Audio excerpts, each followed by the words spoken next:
சுருக்கமாக சொல்லணும்னா locally advance அப்படின்னு சொன்னால் ஆரம்ப கட்டத்தில் வராமல் கொஞ்சம் வளர விட்டு வந்த ஒரு கேன்சரை வந்து பல ரீதிகளில் மருத்துவ ரீதியாக, அறுவை சிகிச்சை ரீதியாக, கதிர்வீச்சு ரீதியாக பல முறைகளில் ஒன்றுக்கு பின் ஒன்று கொடுத்து படிப்படியாக அவரை குணப்படுத்தி அவர் இழந்த அந்த பேச்சு திறமை, முழுங்கும் திறமை இதையெல்லாம் கூட சரி செய்து இன்று நல்ல நிலையில் இருக்கிறார். இதுதான் அவருடைய இந்த 6லேருந்து ஒரு 8 மாதம் உள்ள பயணம்.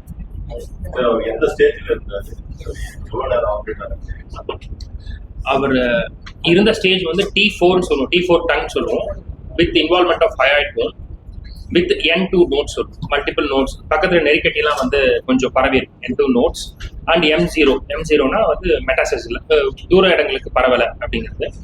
ஆப்ரேஷன் டைம் வந்து முதல்ல கீமோ கொடுத்துட்டு அசஸ் பண்ணோம், நல்ல பொருளோ குறைஞ்சிருந்தது. Operation time took 6 hours, 6 to 7 hours ஆச்சு.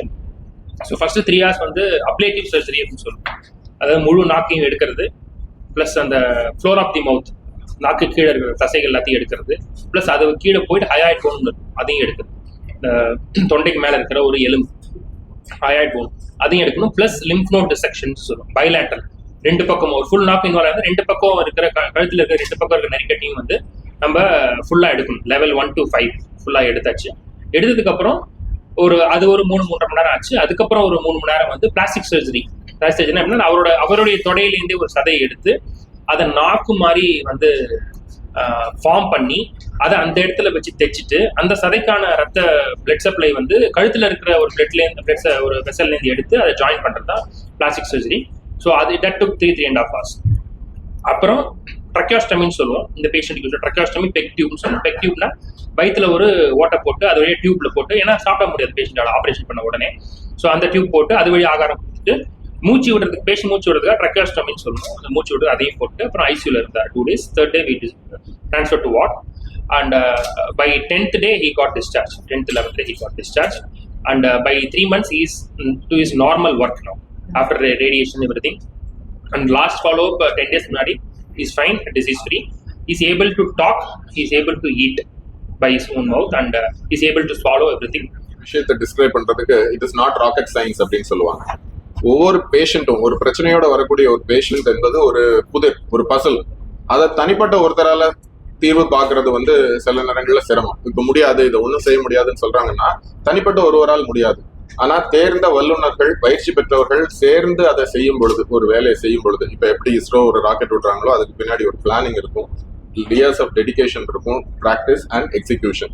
இந்த சர்ஜரியுமே கூட இந்த என்டையர் ட்ரீட்மெண்ட்டும் கூட அந்த மாதிரியான ஒரு கம்பைன்ட் ஒரு எஃபர்ட்டினுடைய ரிசல்ட்டை தான் நம்ம பார்க்கணும். அதுல ஒரு முக்கியமான இன்கிரீடியன்ட் பாத்தீங்கன்னா patient and is family members also. இந்த இடத்துல தான் திருப்பியும் சொல்றது, பல பேர் இது ஒரு கஷ்டமான பயணம், இது வந்து சரி செய்ய முடியாத ஒரு நோய் அப்படின்னு 2 இடத்துல சொன்ன உடனே அதை அப்படியே விட்டுட்டு ஒத்துக்கிறாங்க.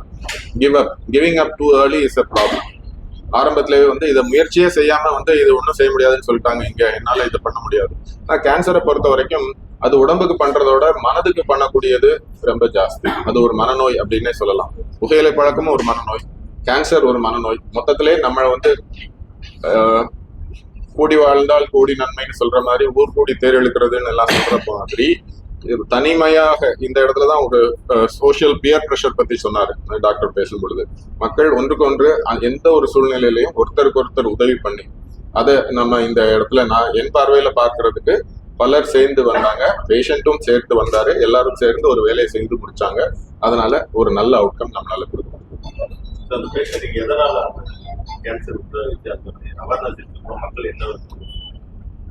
புகையிலையும் ஆல்கஹாலும் உடல் பருமனும், இந்த 3ஐயும் நம்ம கிட்டத்தட்ட எடுத்துட்டோம்னா நாட்டுல 80% நோய்கள் இல்லை.